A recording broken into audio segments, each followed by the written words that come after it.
Barakatah Yahweh, Barakatah Yahushai, Barakatah Yahweh, Barakatah Yahushai, Barakatah Yahweh, Barakatah Yahushai, Kol Ayamlah, Adonai Yahweh, Bashem Shamalak Yahushai, Bashem Kakadash.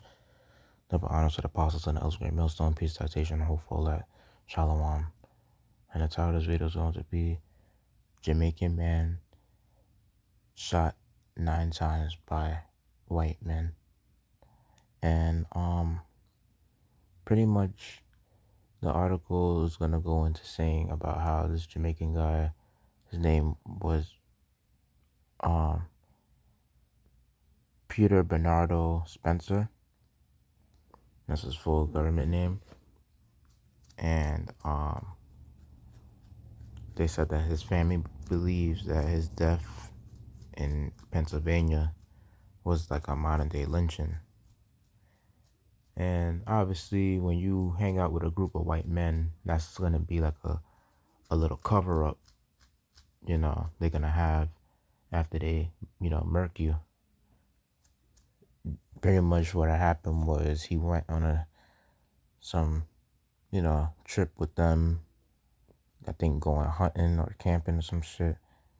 And then what happened was they just shot him. But I'll go into the article to show you what really happened. It says pretty much, yeah, he accepted an invitation on the second paragraph from a former co-worker to hang out at a cabin in Rockland Township in Venango County, some 85 miles northeast of the city. On December 11, his family said the former co-worker is a white, and were 2 other men and a woman in home. Spencer did not know the others. And they said Peter was an outdoorsman from Jamaica, said Paul Jubas, and a civil rights attorney from Pittsburgh, who was advising the family he loved being outside in nature. And pretty much it said Pennsylvania State Police were called to the home on Carl's Road just before 2:30 a.m. on December 12th and found Spencer dead on the front lawn with multiple gunshot wounds. A suspect, 25, and 3 other people at the home were detained and questioned, police said in a news release, but all 4 were released after a consultation with the Venango County District Attorney's Office. Police said they found multiple firearms, ballistic evidence, and controlled substances at the home.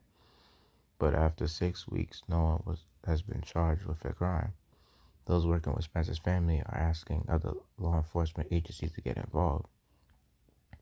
And it said the Venango County did not return multiple requests for comment. Investigators are still waiting on the results of a toxicology report, and in a news release, state police urged the public to remain patient. And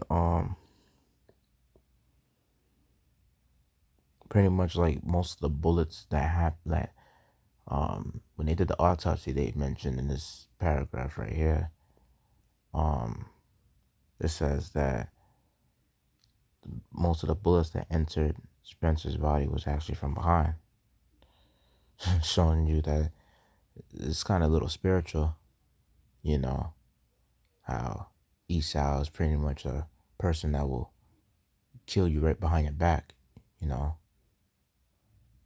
And scriptures say that he's a person that you should never trust, you know, especially if you're Jake.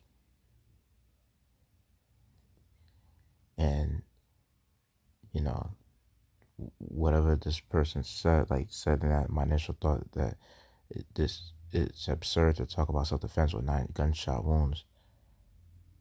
You know, what she told the Inquirer. And pretty much it seemed like from the article that he was pretty much going about, you know, trying to hang out with these guys, thinking that they were his true friends, and they ended up doing some crazy shit like this to him.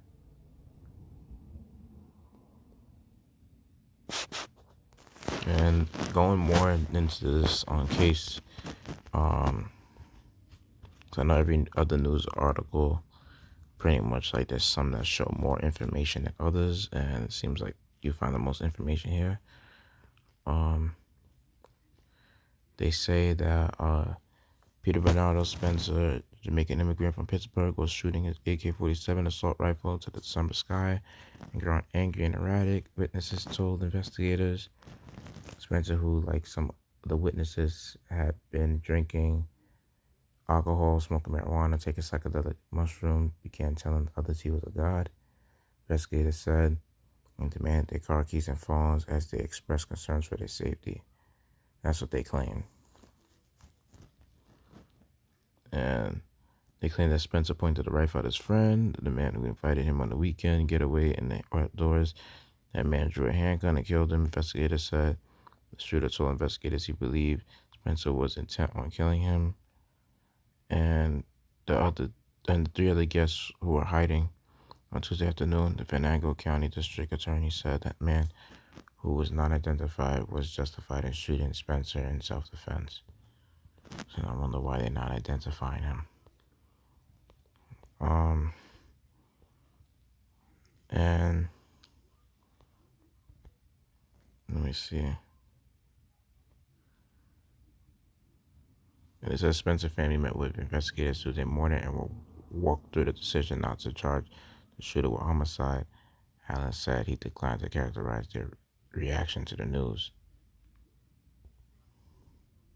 Paul Jubis, an attorney representing the family, said the family disagreed with the decision but weren't surprised. So,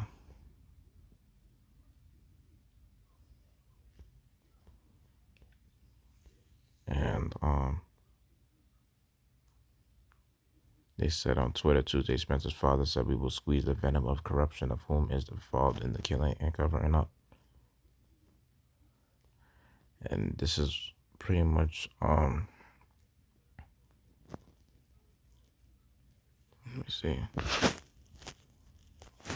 And it says right here that though the shooter told investigators he had consumed mushrooms, there was no evidence of the drug in his toxicology report.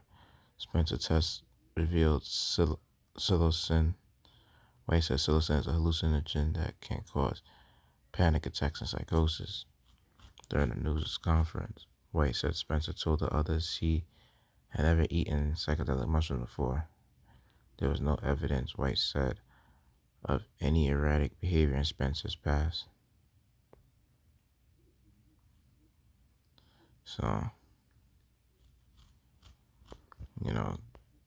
something fishy about this case is that, he was hanging out with a group of white guys and they ended up, pretty much shooting him behind his back, one of them. So, now I'm just going to go into some scriptures.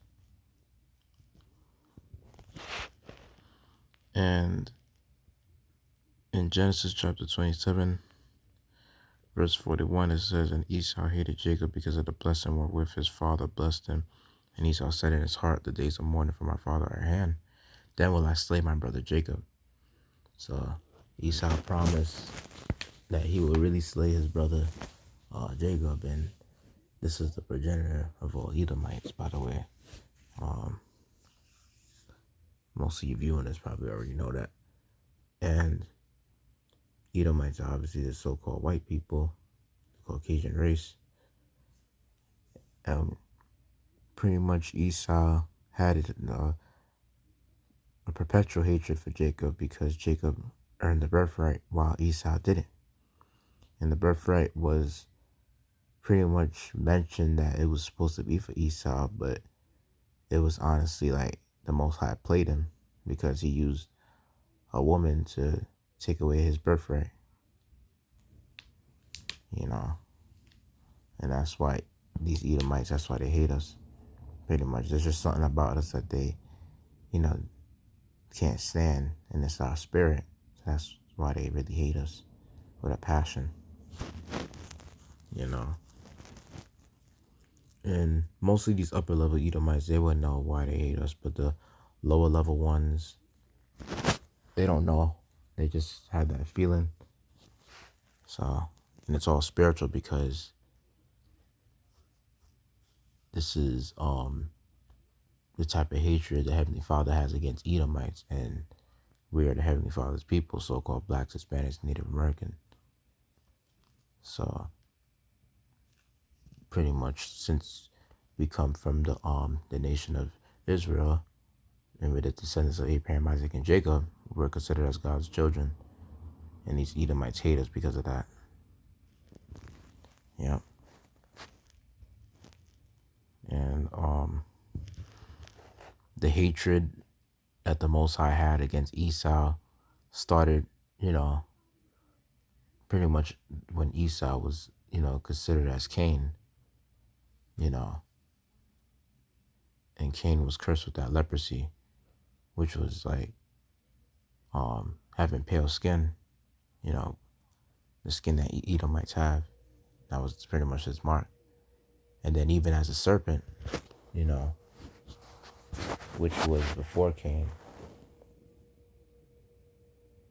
Esau, those are Esau's, you know, his first version before he became Esau. So, yeah. Before he was Esau, he was Cain, and then he was a serpent, and the Most High had hatred against the serpent, and he pretty much hated Cain for what Cain did to Abel. So, and he definitely hates Esau because of what Esau is doing to his chosen people. So it shows you that, Esau has a lot to pay for when his ass goes into captivity. And this is the type of characteristics of Esau. He pretty much in verse 21, it says, the words of his mouth were smoother than butter, but war was in his heart. His words were softer than oil, yet they were they drawn swords. So, pretty much like, this is the reason why you shouldn't be any friends with them, because of course they're gonna sound like the sweetest people of all time. You've probably seen some family sitcoms that included Edomites. You've probably seen some, some shows, movies and shit like that, that seem like they're heartwarming and they're family oriented. And you might think that, oh, Edomites are really the nicest people of all time, but boy, you're wrong, because they're in fact one of the worst people that you could ever come in contact with, that you could ever get to know. So pretty much Hollywood creates this whole facade, thinking that these white people are pretty much the best race, when in fact they're the worst. And they ain't gonna show you pretty much how we as a nation of people are a better race than they are. They're not gonna show you that. So and this is why in Psalm 17 verse 13 it says, arise, O Lord, disappoint him, cast him down, deliver my soul from the wicked, which is thy sword.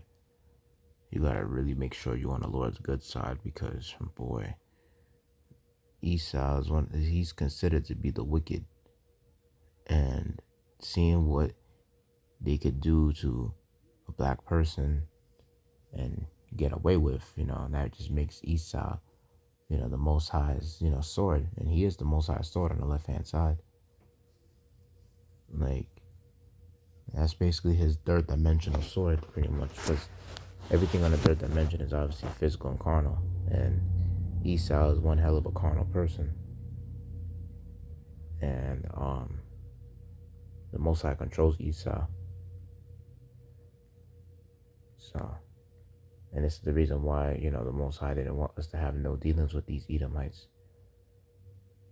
He didn't want us to be integrated with them. He wanted us to be completely separated from them. Seeing what they did to that Benjamite guy, that's insane. I'm gonna bring out this last scripture and close out. So, it says, Ecclesiastes 12:10, never trust thy enemy, for like as iron rusteth, so is the wickedness. Verse 11 goes as far as to say, basically, his rust has never been wiped away, no matter how good he wiped the glass, you know. And you see that little rust right there? That's pretty much representing Esau. You got to keep in mind, these people, they never keep their peace treaties at all. They will humble themselves down, as the scriptures will say in this chapter, as you go down where I underline that, verse 16, the enemy speaketh sweetly with his lips, but in his heart imagineth how to throw thee into a pit. He will weep with his eyes, but if he find opportunity, he will not be satisfied with blood. And you see, that opportunity that Esau found, those Edomites, that they found to kill that guy, that was one good opportunity that they found to do it. And all the lies they mentioned when they were pretty much like, putting their pieces of evidence, telling their lawyer or whatever. It's like they're gonna, of course, the courts is gonna go by what Edom might say, because they're considered to be the superior race. They went along with it. So you already know something fishy about it when you see a group of Edomites agreeing with each other and shit like that. It's basically just like back how it was back during the time of segregation, and pretty much like there was this boy enslaved during the time of during the time of segregation. There was this boy named George Stinney, and he was like one of the youngest black people to die on death row. Yeah, he was like one of the youngest, and he died on an electric chair. And they claimed that he killed these two girls, and he didn't even have a vehicle to drive them in. And they just made that lie, and they assumed that it was him. So, and they accused that poor little boy, And of course, he was against a white jury, so of course the white jury was gonna believe whatever, these white people accuse black people of, so-called black people of. So, but pretty much with that, I'll just hope it made the lesson edifying. Let's give all glory, praise, honor to Adonai Yahweh, Bashim Shamalak, Yoshai, Bashim Kakadash. Double honor to the apostles that Ellsworth Millstone, peace, teaching, hope for that. Yahweh Shem Shabbat Bakasha, Shalak Ranyam, Alawam, Waka Wayam, Wa Apapa, Shalom.